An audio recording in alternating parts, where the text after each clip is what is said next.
Welcome to part two. We're on Hamlet's cell phone page right now. So this is a screen capture of an iPhone page.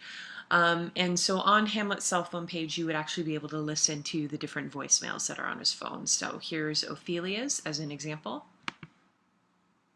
Hey, it's Ophelia. It's 9 o'clock, and I just got home from this really boring dinner party with my dad and all these other important people. And I was thinking about you, so give me a call sometime.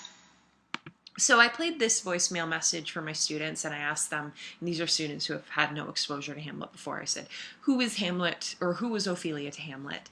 And they immediately picked up on the fact that, oh, well, this is a girl who likes Hamlet.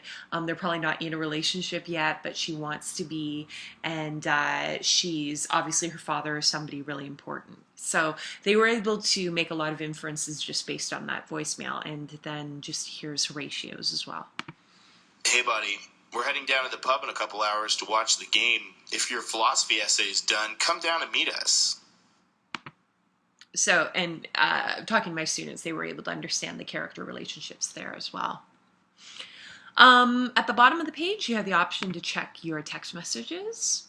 So these text messages, again, this is just a prototype. So as a mock-up, they're clickable, just like they would be on an iPhone. But right now, it just takes you to this message page.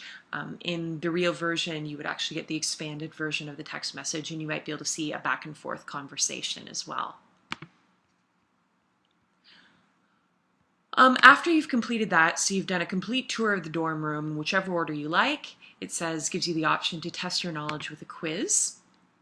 And you get sort of another prompt just in case you'd actually like to go back to the dorm room. You're not ready for the quiz yet. But if you are ready, you can click here. And again, this is just a mock-up of the quiz that I made using Google Docs. So I would like it to be something like this, so that you have one question dealing with, for example, Hamlet's character. And if you get the question incorrect, you get this message. Now, that's not a very good message, and in fact, for better feedback, what I would like to have in there is a message explaining why the question is wrong. So imagine that there is a message in there explaining what's wrong with the answer. And what's really wrong with the answer is that they're all actually correct. Hamlet's all of those different things. So if we click all of the above, then you get this message that tells you why you what was correct about the answer that you chose, and then you can continue.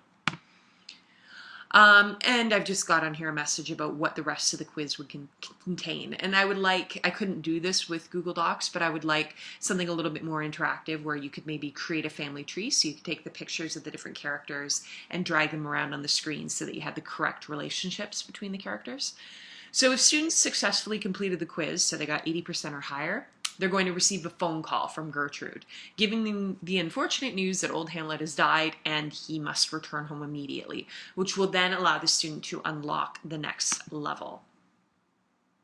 So the next level is Elsinore, so that screen would then take you to Elsinore Castle, and rather than having this message up here, that level would then be unlocked so that students can actually navigate through there.